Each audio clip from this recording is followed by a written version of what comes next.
The year was 1930, a time when the world was grappling with profound changes and uncertainties. America was in the grip of the Great Depression, a period marked by widespread unemployment, poverty, and despair. Breadlines and soup kitchens became a common sight as people struggled to survive. In Dallas, Texas, amidst the backdrop of economic hardship, two lives would intersect, forever altering the landscape of American criminal history. The city, bustling yet burdened, was about to witness a fateful meeting. Bonnie Parker, a young, spirited woman with dreams and aspirations, met Clyde Barrow, a charismatic but troubled young man with a penchant for danger. This wasn't your typical love story. It was a tale of passion, rebellion, and a shared sense of defiance against the world. Their connection would be forged in a crucible of poverty, desperation, and lawlessness. The harsh realities of the Great Depression created an environment where their bond could thrive. Bonnie was just 19 years old when she met Clyde. She was a young woman with a vibrant personality and a zest for life. She had dreams of becoming a writer or an actress, aspirations that seemed distant in the face of the economic turmoil surrounding her. Life had dealt her a tough hand, but she maintained a certain charm and charisma that drew people to her.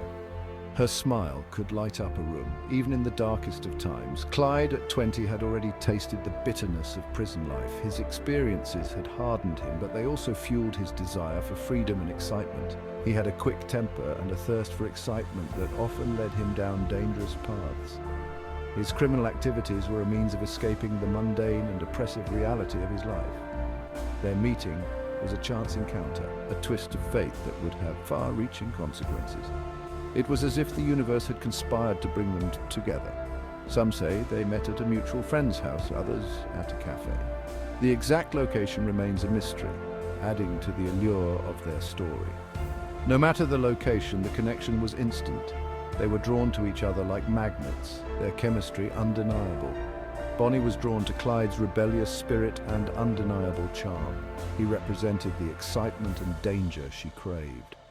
Clyde saw in Bonnie a kindred spirit, someone who understood his restlessness and desire for something more. She was his partner in crime, both literally and figuratively. In the shadow of the Depression, their paths converged.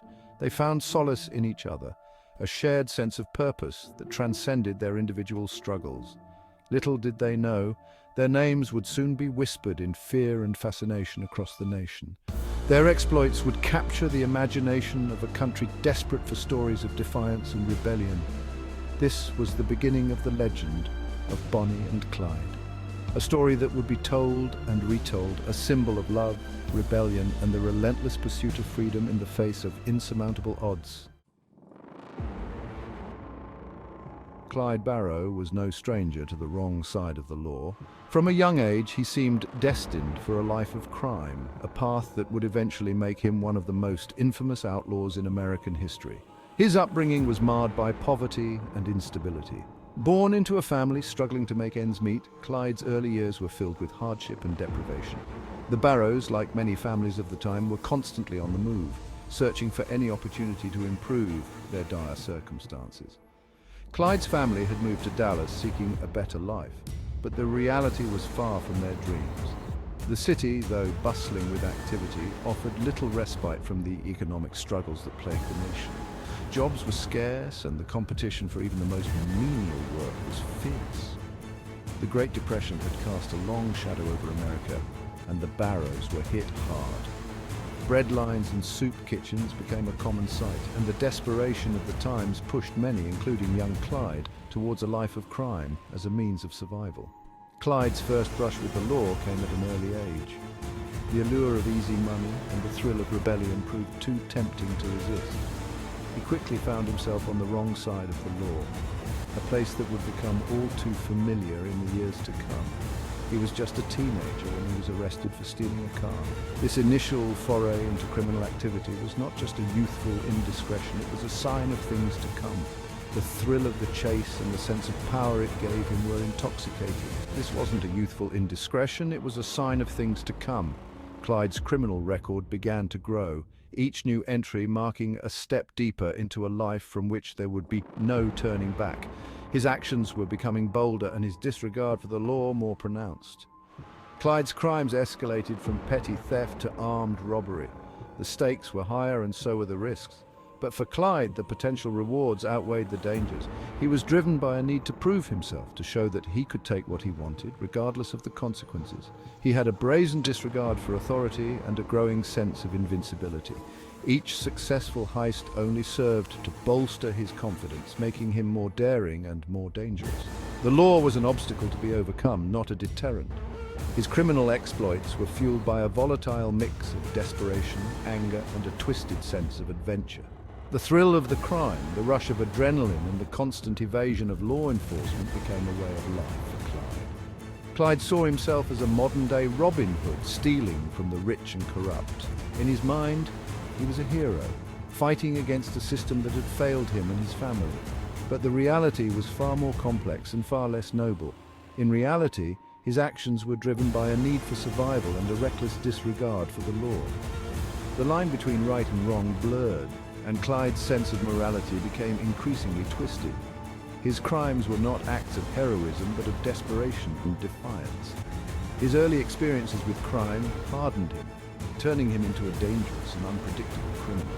The boy who had once stolen a car for a thrill had become a man capable of far more sinister deeds. The transformation was complete and there was no going back. The seeds of violence had been sown and they would soon blossom into a reign of terror.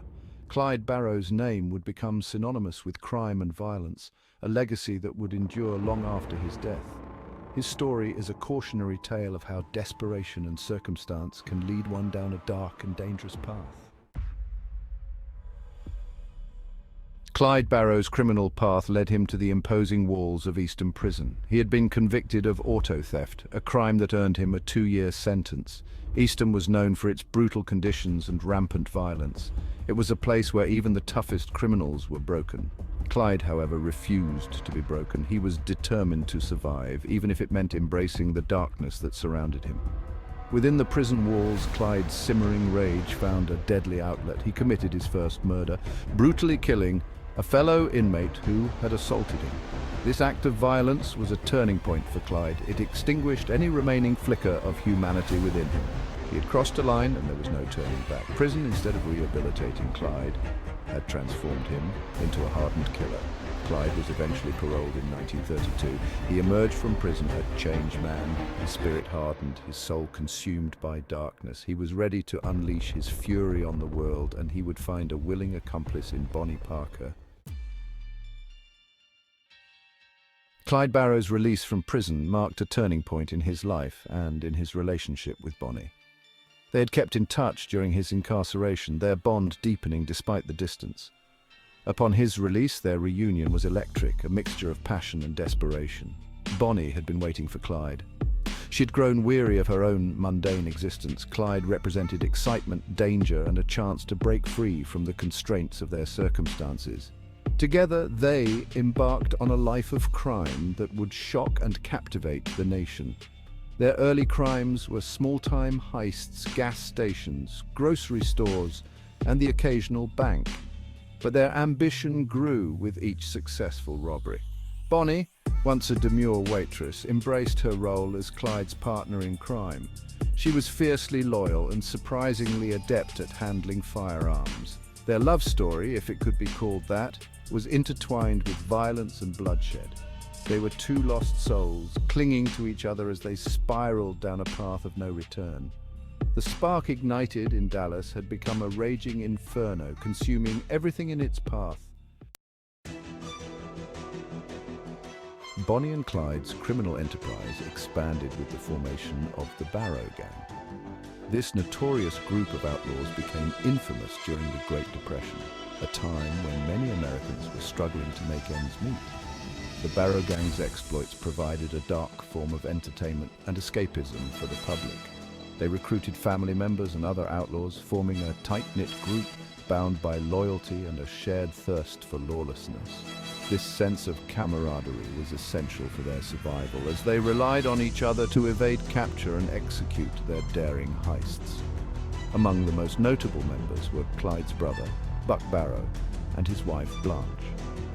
Buck brought a level of experience and ruthlessness that complemented Clyde's leadership, while Blanche's presence added a layer of complexity to the gang's dynamics. Buck was a hardened criminal himself, recently paroled after serving time for robbery. His criminal background made him a valuable asset to the gang, as he was well versed in the art of evasion and confrontation. Blanche was a reluctant participant, thrust into the world of crime by her love for Buck. Despite her initial hesitations, she quickly adapted to the gang's lifestyle, proving to be a resourceful and resilient member. The gang's dynamics were complex. Each member had their own motivations and personal struggles, which sometimes led to internal conflicts. However, their shared goal of defying the law kept them united. Bonnie and Clyde were the undisputed leaders, their bond unbreakable. Their romantic relationship added a layer of intrigue to their criminal activities, making them a captivating duo in the eyes of the public. The addition of new members brought new dangers and challenges. As the gang grew, so did the risks they faced, both from law enforcement and from within their own ranks. Internal conflicts arose, and the gang's notoriety made them prime targets for law enforcement. The constant pressure from the authorities forced them to stay on the move, never able to settle in one place for too long. Despite the risks, the Barrow Gang thrived for a time. Their ability to pull off daring heists and evade capture made them legends in their own right. They were a well-oiled machine, their robberies growing bolder and more brazen. Each successful heist boosted their confidence and solidified their reputation as master criminals. Their exploits captured the imagination of the public, who followed their exploits in newspapers and newsreels. The media coverage turned them into celebrities, albeit infamous ones. They were romanticized as modern-day Robin Hoods, fighting against the system during a time of widespread hardship. This perception was far from the truth, but it added to their mystique and allure. However, the reality was far more sinister. The Barrow Gang's actions were driven by greed and a blatant disregard for human life. The Barrow Gang were ruthless criminals, responsible for a string of violent crimes that left a trail of blood across the heartland. Their legacy is a stark reminder of the dark side of the American dream, where desperation and ambition can lead to a path of destruction.